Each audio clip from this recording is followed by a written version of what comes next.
Shall we start? Let's go, shall we? Well, welcome everybody. Getting already excited for Christmas, and please don't tell me that climate change is a figment of our imagination because of the cold snap. I've had a few people trying to tell me that, and I do not agree. So we will get through this bit and we will still be getting warmer and warmer. Anyway, it's really good of you all to join us for the end of the year, our last meeting of the Greener Care Group, and we've got two fantastic presenters with us today. I'm going to hand straight over to them, and then if we have time afterwards, of course, we'll take some questions if that's okay, but we will try and get down to some of the subgroup feedback and anything that any of the other members want to share with us. So Mark, we're delighted to have you with us. This is Mark Jackson, and you're the contract manager for Portakabin. And I understand you're going to talk to us about this fantastic building in Foleshill. Is that right? I am, Elaine. Yeah, excellent. With my colleague Julian Humphreys. Perfect. With Julian Humphreys. So I think Julian's going to start, and I'm going to dip in as appropriate. Excellent. Thank you, Julian. And let me just introduce you. You're with the CHPs locally, I think. So we're delighted to have you here with us as well, so close to Christmas. So we're in your hands, gentlemen, and I shall pass over to you. Thank you very much. Thank you, Elaine, and good afternoon, everybody. Yes, my name's Julian Humphreys. I'm Community Health Partnerships, CHP's Programme Manager for Midlands and the East. And CHP, in collaboration with Portakabin, we're responsible for the delivery of Foleshill Health Centre, what we believe to be the greenest healthcare building in the UK. And we're going to take you on a little bit of a journey. Some of it will be very whistle-stop, and some of it we might get into a little bit more detail. But fundamentally, we'll take you on a story and a journey through concept, ideas, and into the delivery of Foleshill Health Centre. As I said, my name's Julian Humphreys, Programme Manager for CHP. I'm joined by Mark, who's been introduced, Contracts Manager for Portakabin. By way of a little bit of background, Community Health Partnerships are a wholly owned subsidiary of the Department of Health and Social Care. We're one of the two NHS property companies, NHSPS and CHP. Fundamentally, CHP work and deliver in a lift environment, PPP, public-private partnership. But Foleshill was a departure from that and is a wholly owned building by CHP. And we selected Portakabin to be a delivery partner with this project because at the outset, our original concept and view for this build was, can we deliver a passive accredited, modular, off-site, BREEAM excellent building? To achieve that, key from our perspective was early contractor engagement. So we, at a very early stage, went to Portakabin through the NHS SBS framework for modular building as a market leader in the off-site sector. And I'd be pleased to say, I think the outcome and the outputs and the collaboration work very well. And Mark will add some facts a bit later on. But Portakabin should be a familiar name to all, but your concept of what Portakabin is may not be quite what we've delivered here. But let's see and explore. So by way of introduction, timeline, this building has been on the NHS's to-do list for quite a number of years. It originates from an outline business case approval back in 2018. I'm not going to read the slides verbatim, but I'll pick out one or two highlights. Because we were building off-site, the modules were actually delivered to site over 3 days, 9th, 10th and 11th of December in 2020. But fundamentally, we had a watertight building in 3 days, which in a concept and a scheme, you'll see in the photo at the top photo, units being manufactured, and the middle photo shows all 14 modules actually landed and inside and on site. it wasn't a 5-minute job, but working off site actually saved us, we believe, something approaching 12 to 16 weeks of site activity, being able to construct the bulk of the buildings within a factory environment. We should note that during this timeline, we were in a pandemic, and so we had the additional complication of a pandemic to manage at the same time. But it proved to work well. Foleshill is the first passive house healthcare building constructed in the UK. It's the only one that's certified to date, and I generally try and give a little overview of why and what passive house is. But fundamentally, the principle of passive is you build a traditional building and then you actually put a tea cozy around it. So it's a very heavily insulated, very airtight building, which means that we have to actually then recirculate, we have to manage the ventilation of that building, because there's none of the traditionally felt natural ventilation that occurs in normal, traditionally built buildings. So we actually have to have a MVHR, a mechanical ventilation heat recovery unit that is operating 24/7, bringing fresh air in and taking the stale air out. So it's continually ventilating the building, which is generally it's a move. It's a different concept. I'm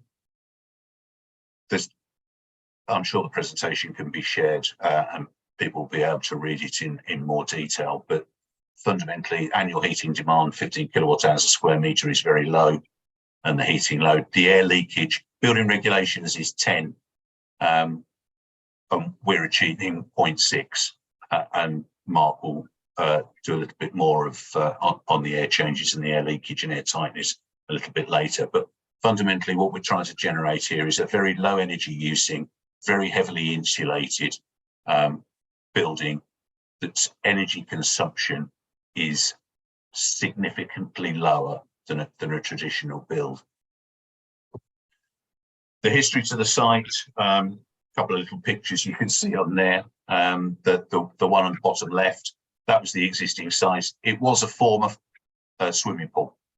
Foleshill baths were located on this site, but they were demolished by the local authority back in 2014.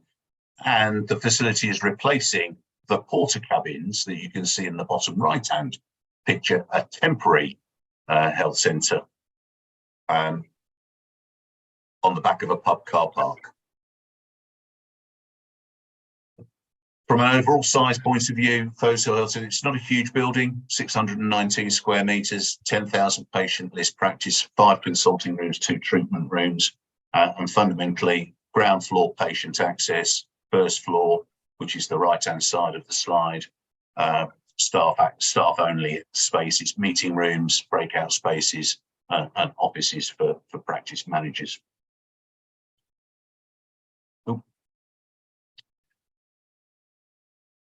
Key from a design stage point of view, the concept point of view was we wanted to deliver passive and we wanted to create, utilise offsite technology.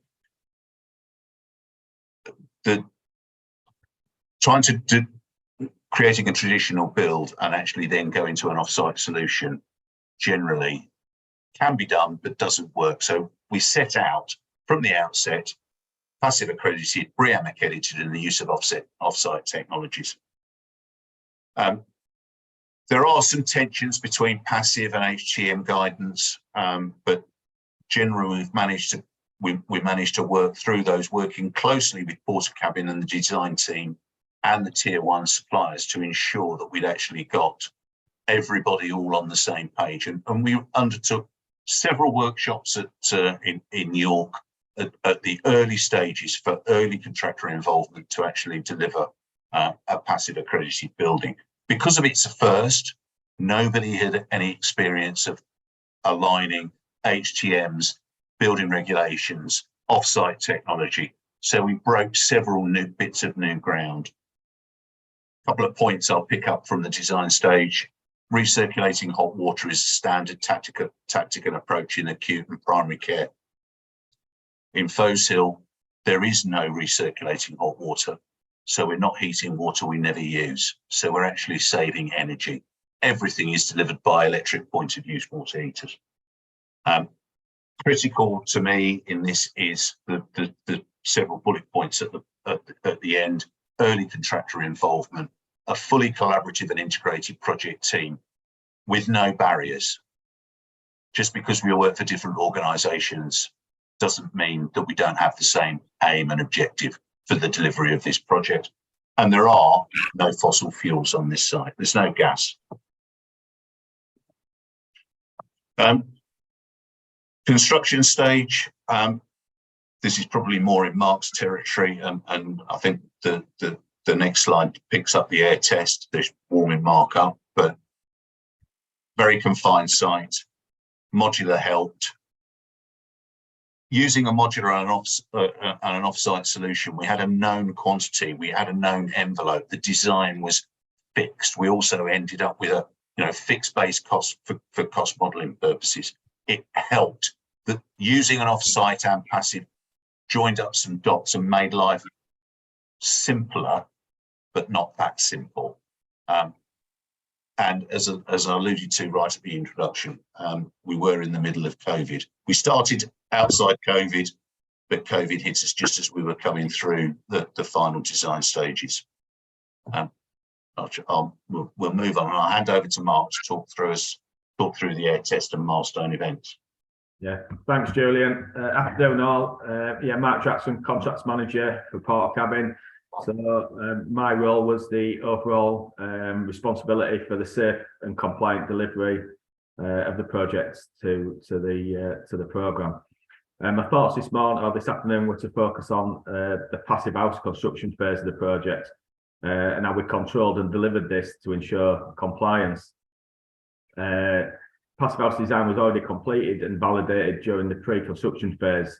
Julian alluded to this earlier, the early engagement and the collaborative work that was done with all parties, including Tully Foster, the architects who were the Passivhaus experts. So it was my team's responsibility to ensure we constructed it to these stringent requirements, and also that the evidence to support our application was provided, which is the key point I'll come on to.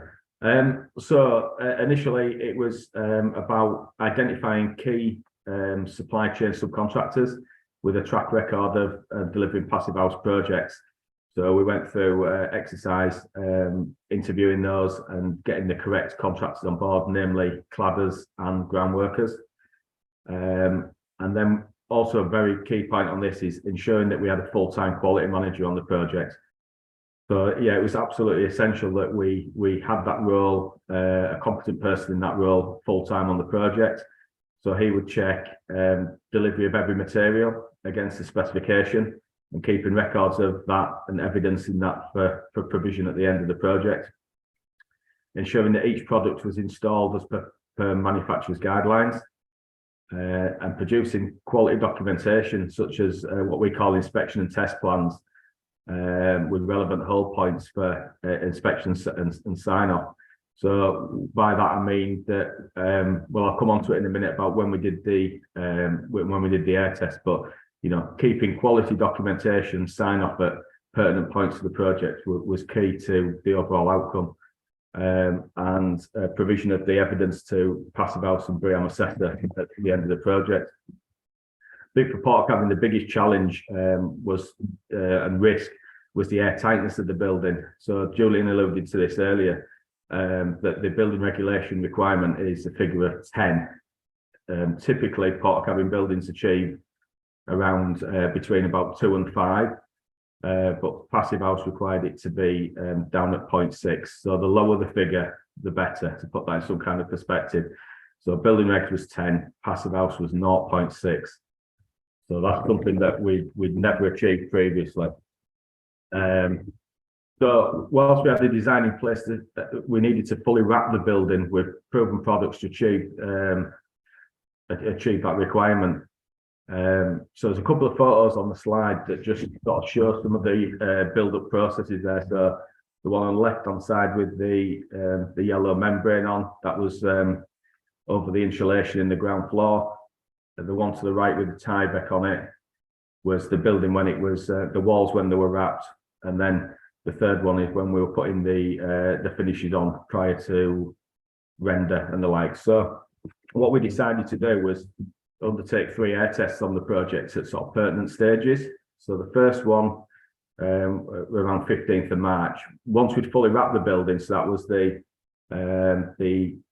membrane over the foundations and the insulation at ground floor level, the Tyvek on the walls and the roof membrane. So once it was fully sealed, wanted to make sure that we achieved under 0.6 and we achieved 0.51. So that was the first stage. Then around 20th of March, after we'd put all the penetrations through the wrap as such, for services, etc., we did another test. That was 0.57. And then when we put all the finishes on and we did the final air test, we achieved 0.58. So, you know, clearly just under the 0.6, but it was really important that we did those checks throughout the stages of the project. What we didn't want to do was get to the end and find out that we'd failed with the 0.6 and have to start stripping materials back off. So that was key to that. To put that in perspective, then the 0.58, it's been said that is equivalent to the hole in the building envelope, the size of a golf ball across the whole building. So extremely airtight building this. The assessor who undertook the air test says, you know, there's done lots of labs and other buildings in the UK. Says this is the most airtight building he's ever tested. So it's credit to the team. So we couldn't have achieved this without quality management role of the you know in the team and procedures we took at the key stages with the air test. And as Julian alluded to earlier, the collaborative working. You know, there was no barriers between any of us. Open and honest conversation. You know, something wasn't quite right, we discussed it. There was nothing to hide. We all worked collaboratively. You see from the outcome.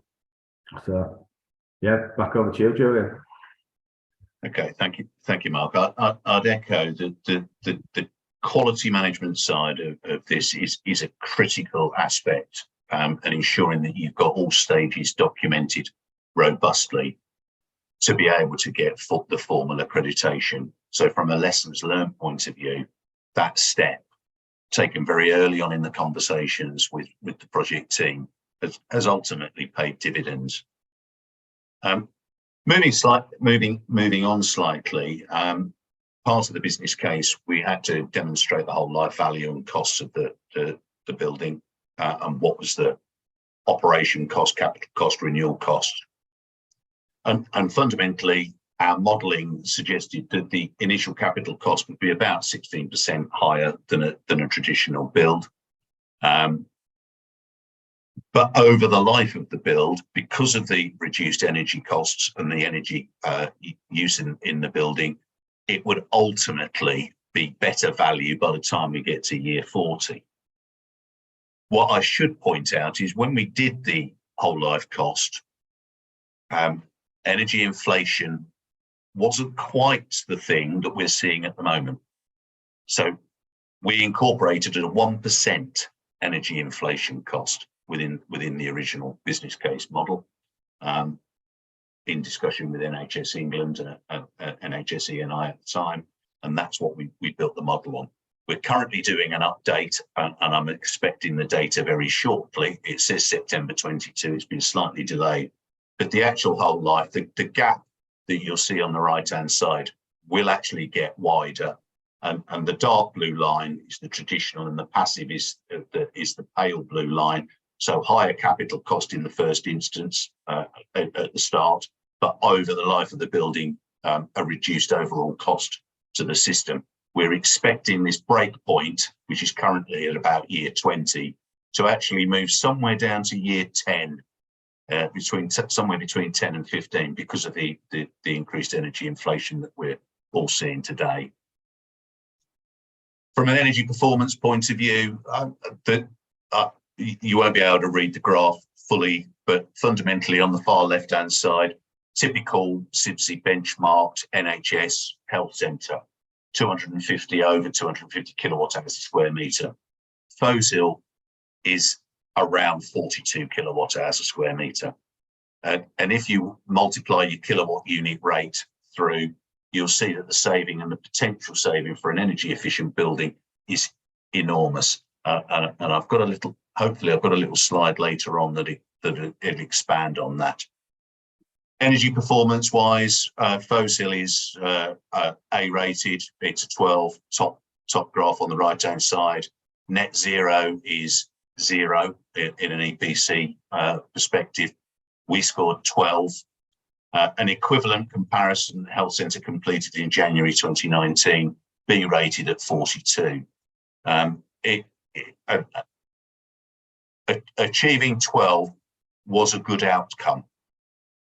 If we were doing it today, we'd almost certainly be targeting net zero to meet the objectives of NHS England and the health systems more generally about the drive towards net zero. And we have a few thoughts and ideas about how we'd move our 12 to 0. But at the time, net zero wasn't the objective for the delivery of this project, but we're tantalisingly close. And the possible potentials there, we could increase the capacity of PVs. There are PVs on the roof. You can't see them in the photos.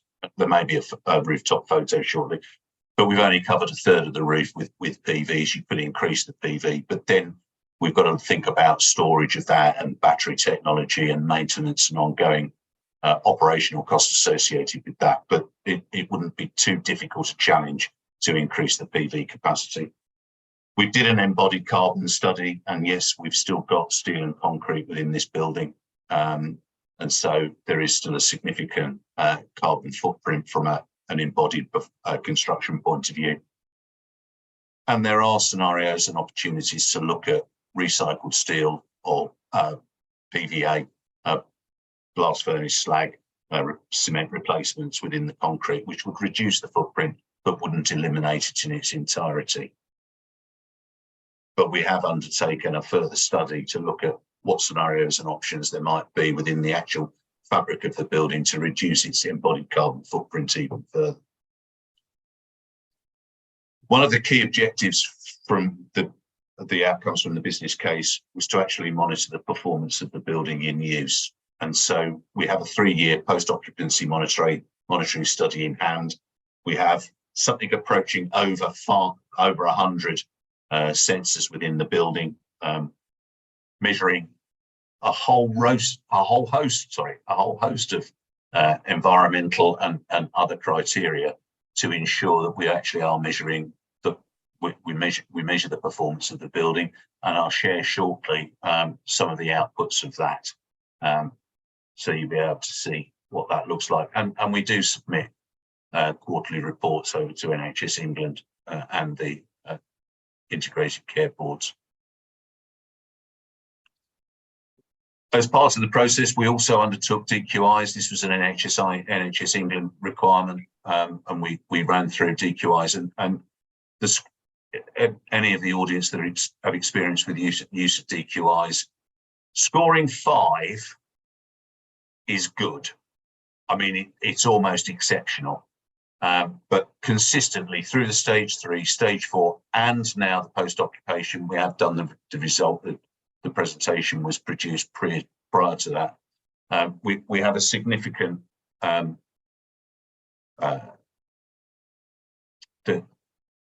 the outcome from the post-occupational still scored about 5.7.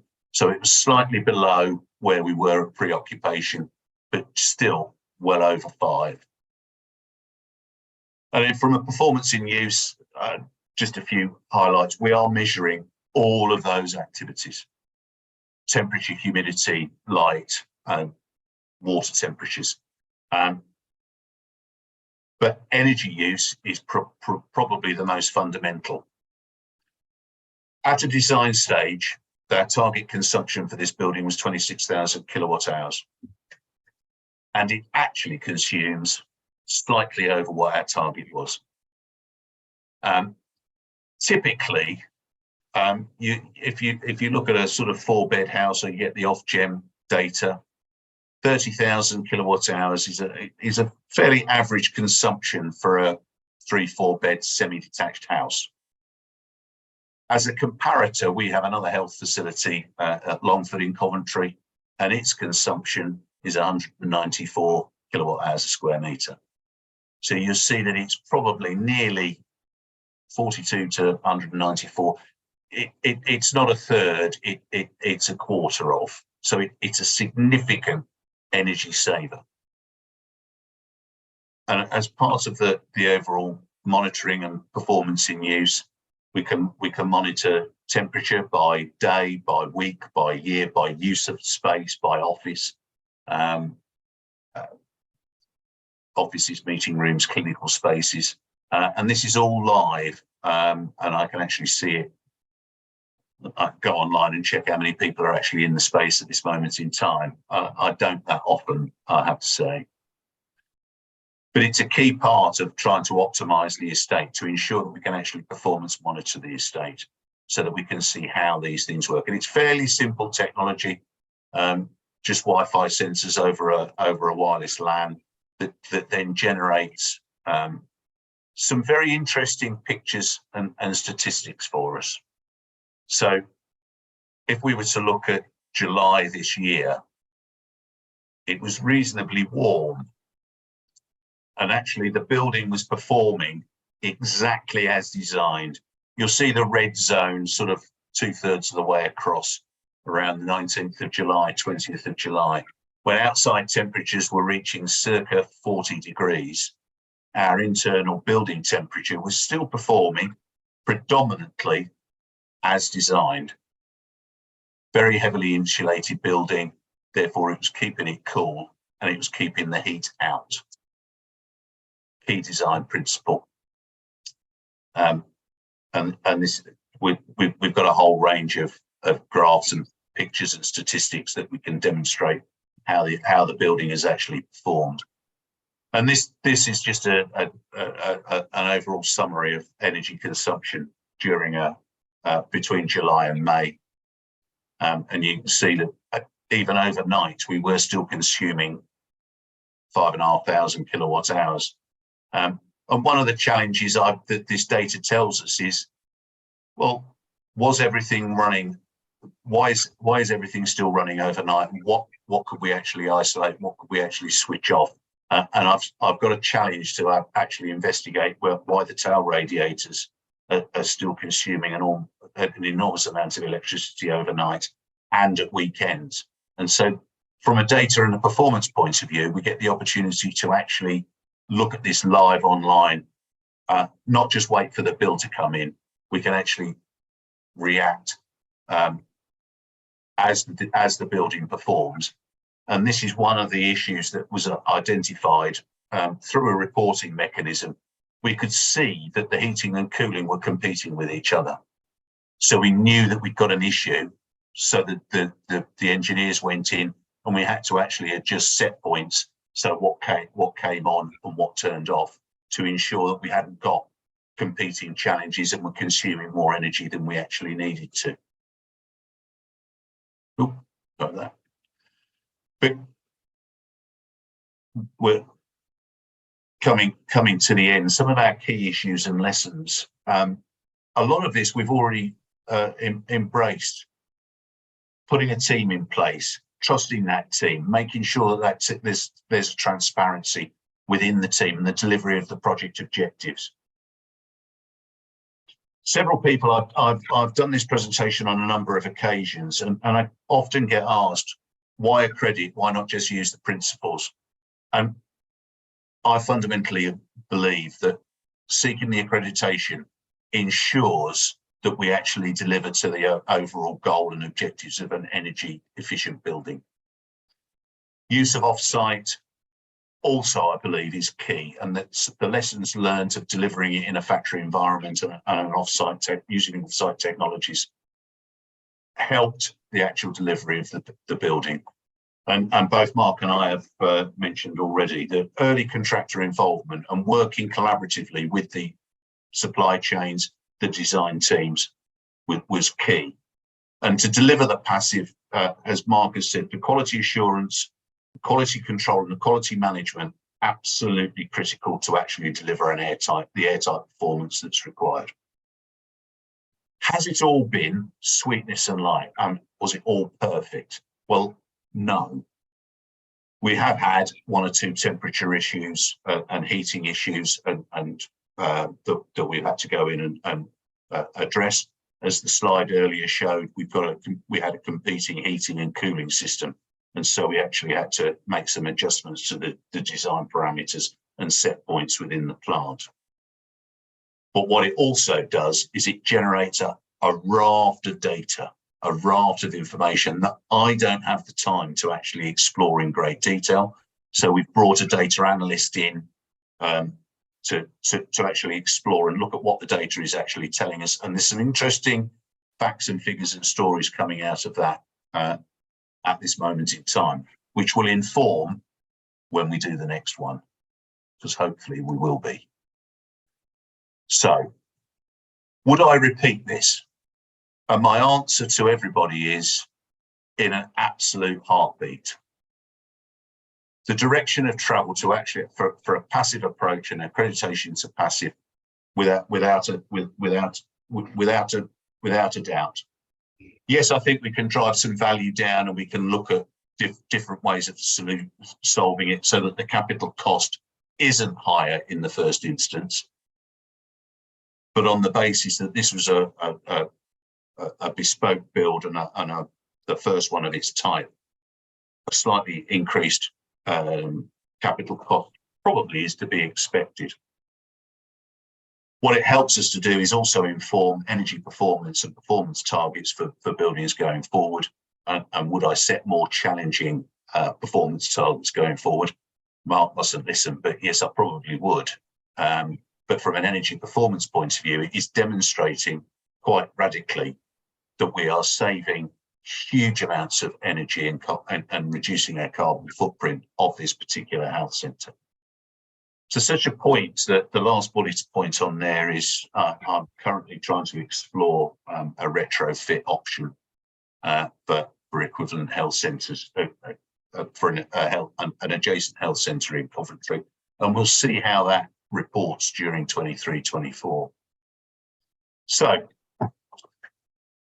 at the start, we state Foleshill is the greenest healthcare building in the UK. We believe it is. It's tantalisingly close to net zero. There are a huge cohort of GP practices in 9,000 buildings across England. Foleshill at the moment, we believe, is the greenest and the newest of them. But we're hoping that through presentations like this, the opportunity to repeat it and do it again is that the market should be there. We hope that this will be an inspiration for other buildings to follow.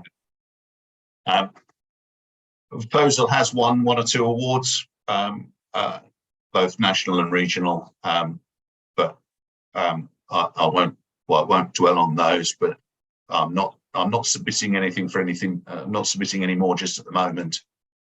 But if you want to know more, you can actually access. There is a case study on our website. Have a look. Have a look at that. Case study is also available via Portakabin. But this building isn't possible without a whole raft and range of partners, not just ourselves in the NHS England, but Portakabin's involvement, Tilly Foster, ACOM, our cost consultants, and Arden Estates, who supported us in the development of this project. Thank you. I think that's the last slide. I don't know it's the last slide because it tells me on my machine. So thank you, Julian. Thank you. Thank you so much. And thank you, Mark. That was fantastic. And congratulations to the whole team on having the greenest healthcare building in the UK. So that's such a great statement to be able to make. I've got so many questions. I could keep you busy all afternoon, but I am going to open it up to colleagues first of all. And after thanking you, let's just see if anybody else has any questions. I can't see everybody, so maybe you'll need to just jump straight in. John, I knew you'd be in first. On you go. Yeah, I'm just wondering, how do you monitor the air quality within? Because obviously, from what I can gather, there's no fresh air circulating, so it's you're creating an atmosphere basically in there. I just wonder what the air quality is like. You know, we all like a bit of fresh air from time to time. Yeah. How do you monitor it? What's it like? We do monitor it. So we're monitoring CO2, we're monitoring VOCs, but actually we are circulating fresh air 24/7. So ventilation is working, it's bringing in fresh air and taking the stale air out. It is constantly ventilated. And we do monitor CO2 and VOCs within the building. So I can pull up what the carbon dioxide, the CO2 levels are instantly. And the feedback from the users is actually very positive, that it feels fresh. There is a concept, there is a misconception, I should say, that with passive buildings you can't open the windows. Well, you can. So they can still open the windows and regulate. We did have a little bit of a challenge during the summer when it was very hot outside, where the users were opening the windows and letting in the 40-degree air and letting out our lovely 22 tempered air. So we had to, there is a cultural thing that you do have to sort of go, different way of operating, but it does work. But yes, it is fresh air circulated all constantly. Thanks, Julian. And that was one of my questions, actually. It sounds like the staff enjoy it, but how on earth do you stop them wedging open the doors and all the other dreadful things that we do in buildings? So that point you're making about staff education is really critical, isn't it, by the sounds of it? Let me bring Janet in. I think you have your hand up there, Janet. Sorry. Yes. Just wanted to find out whether the team has actually looked at the carbon footprint of the building itself, both for the embodied carbon, the life cycle carbon, and the operational carbon. And the second question is that, given that it is actually a prefabricated building, more or less, what's the capacity for it for change of use, and also for future proofing, and is it also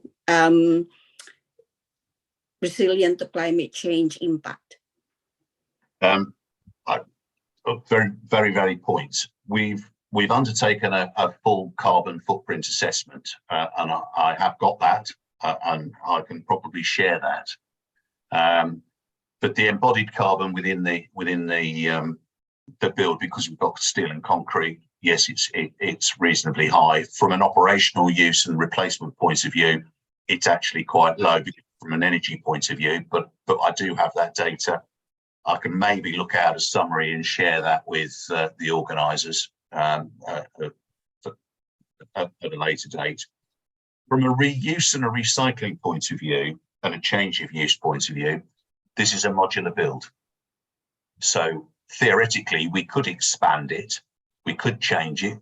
Internally, structurally, the modules are the modules, but we could easily reconfigure, because it's lightweight partitions that are separating all of the rooms. So if we wanted to convert the first floor to patient use, we could quite easily. It's a little bit of remodel and reconfiguration. And it was part of the business case, was about resilience and change of use and expansion going forward. So yes, we could add modules to the roof. We could fill in the gap on the second floor and expand the space. As it stands, utilisation is lower than we would expect. It was designed as a 10,000 patient list practice. The list size of the tenant is currently probably in the 5,000 to 6,000.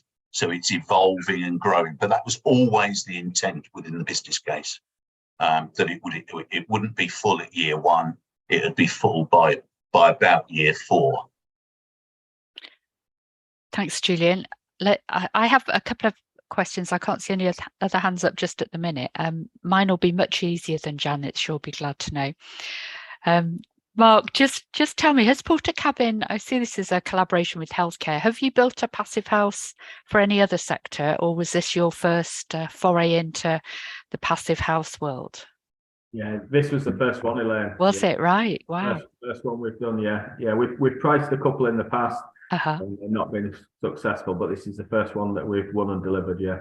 Great. And just in your experience then, from a Portakabin perspective, how long do you think a building like Foleshill would be expected to be functioning? What the life cost? Yeah. Life. Yeah. Roughly. Just 60 years plus. Yeah, great. Okay, that's fantastic. Because again, I think because people think of Portakabin as a temporary solution, we just need to almost bust that myth, and that's why I wanted to ask you that question. This one's here for good. Yeah. Fantastic. Okay, Peter, do come in, and then I'll come to you, Tanya.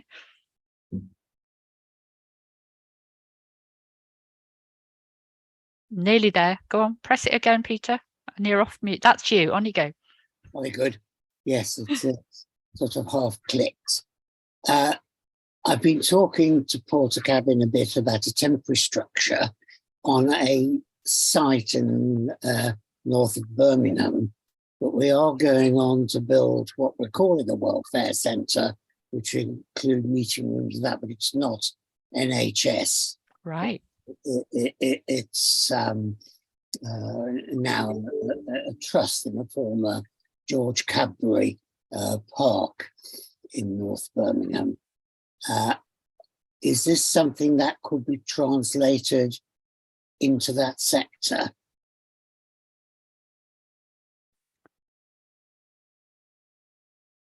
Sounds like that's a business opportunity, Mark. He's setting you up for. I'm looking for Vicky to unmute here.